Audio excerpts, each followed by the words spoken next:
Oh, putain, j'ai vraiment une tête de con.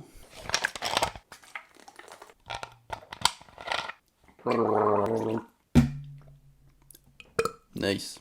Bon bah c'est parti. Quand on regarde le monde du design en deux spies, un peu vite fait comme ça, vu de loin, on pourrait se dire qu'il y a que des couilles. Il y a que des paires de couilles, il y a que des mecs. Il y a que Philippe Stark, il y a que Boulek, il y a que Karim Rachid, Mathieu Le Hanner, Jean-Marie Massot, etc.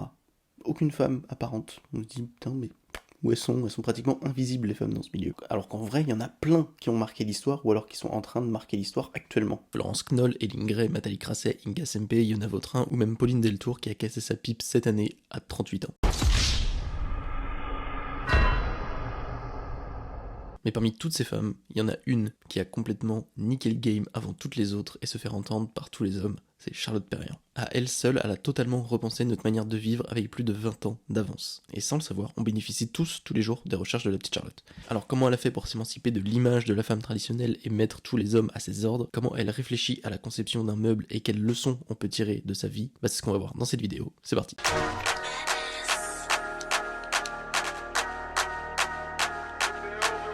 Les Français n'ont pas de culture design.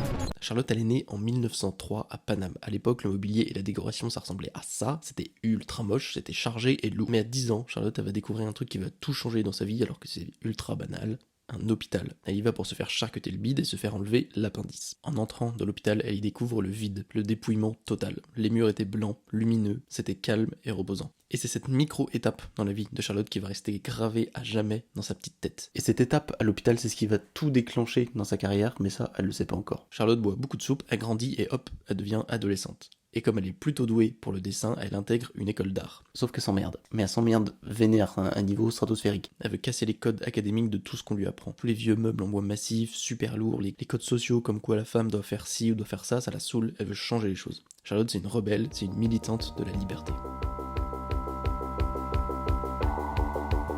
Donc en 1927, à peine 24 ans, elle pousse la porte du binoclard le plus célèbre dans le monde de l'architecture, Le Corbusier. Et elle va le voir assez naïvement avec son carnet de dessin sous le bras pour essayer de bosser avec lui dans son atelier et apprendre à ses côtés. Mais Le Corbusier, il va la renvoyer chier comme il faut en lui disant « Vous savez, ici, ma petite, on fait pas de couture, on ne brode pas de coussin. En gros, barre-toi, on veut pas de femme chez nous. » Et la Charlotte, elle se dit « Putain, mais attends, c'est un enculé ce mec, c'est un connard. » Alors, je n'avais plus qu'à partir. Mais elle se démonte pas, et elle l'invite à venir voir sa première exposition qu'elle a réalisée dans son propre appartement intitulée Le bar sous le toit. Le Corbusier y va quand même par politesse et trouve ça totalement génial. Charlotte a cassé tous les codes établis de la décoration en utilisant des matériaux tout nouveaux. On s'y sent bien, l'espace est parfaitement optimisé.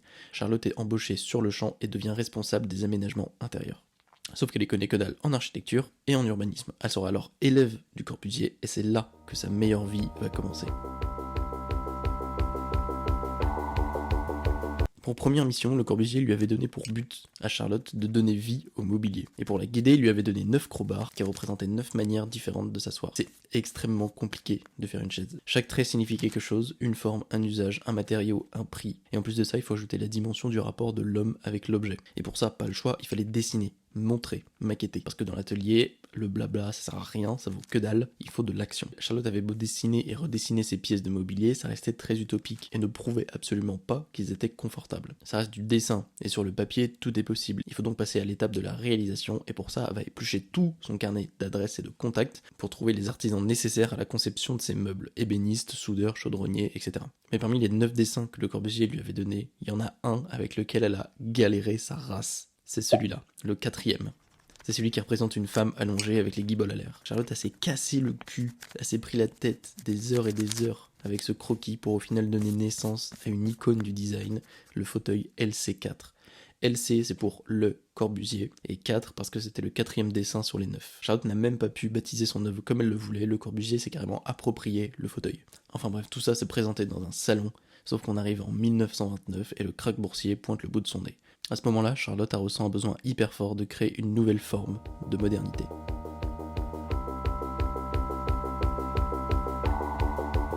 Il y a 2 sources d'inspi majeures chez Charlotte, la montagne et le Japon. La montagne pour elle, c'est un refuge, c'est là-bas qu'elle se ressource. Elle y développe sa discipline, et sans la montagne, Charlotte n'aurait jamais eu la carrière qu'elle a eue. Et le Japon, ça a un peu été l'équivalent d'une grosse patate de forain dans la gueule de Charlotte. Toutes les réponses à ces questions étaient là-bas. La philosophie et l'art de vivre japonais vont la marquer à tout jamais. Tout est dépouillé, ce qui lui rappelle la sensation qu'elle a eue à l'hôpital quand elle était gamine. Charlotte va vivre en Asie pendant pas mal d'années avant de revenir en France pour commencer sa révolution de l'habitat.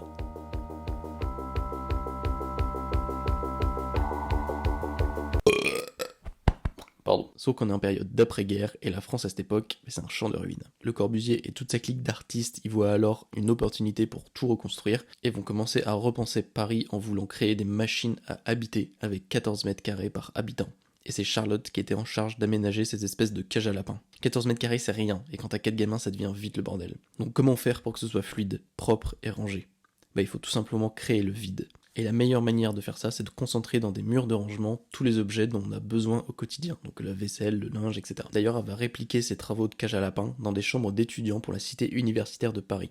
La meuf a pensé ça il y a plus de 50 ans et ça reste encore mieux que les chambres du Crous actuelles. Un peu plus tard, elle libéra la femme de la cuisine pour qu'elle soit en contact avec ses invités et sa famille, tout l'inverse des cuisines traditionnelles de l'époque qui étaient des prisons pensées par des hommes mais utilisées par les femmes. Actuellement, la femme travaille et la transformation de la cuisine devient une question d'évolution sociale, d'évolution de la condition de la femme, au fond, qu'on essaie de libérer, qui veut se libérer. Elle sera aussi pionnière du meuble en kit avec sa bibliothèque Tunisie, et vers la fin de sa carrière, Charlotte s'attaque à la station de ski des Arcs dans les Alpes. C'est le mélange parfait de tout ce qu'elle a vécu, son amour pour la montagne, ses réflexions avec Le Corbusier et la perfection et le dépouillement du Japon. Ça va l'occuper pendant 20 ans pour tout finaliser.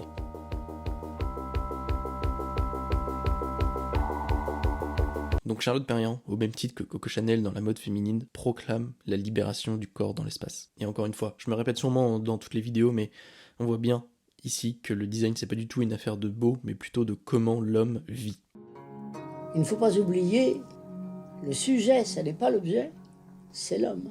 Il n'y a pas de formule ni de checklist pour faire des choses qui ont du sens. Il y a bien des méthodes, mais ça reste que des guides. Tout dépend du moment, du lieu, du besoin, des circonstances. On peut pas tout généraliser, c'est impossible. Le sujet, c'est pas l'objet ou le bâtiment, mais comment l'homme va s'en servir et comment il va vivre à l'intérieur. D'après Charlotte, il faut partir de l'intérieur des choses. Comment vous vivez autour de cette table ? Comment vous vous déplacez ? Comment s'organise votre maison ? Comment c'est rangé ? Quel geste vous faites ? Par exemple, quand un lit est contre un mur et qu'on galère à mettre l'autre bout de la couette, c'est un problème. Alors c'est un problème extrêmement futile, je vous l'accorde. Charlotte, elle a observé ça et elle a réglé le problème en mettant le lit sur un rail.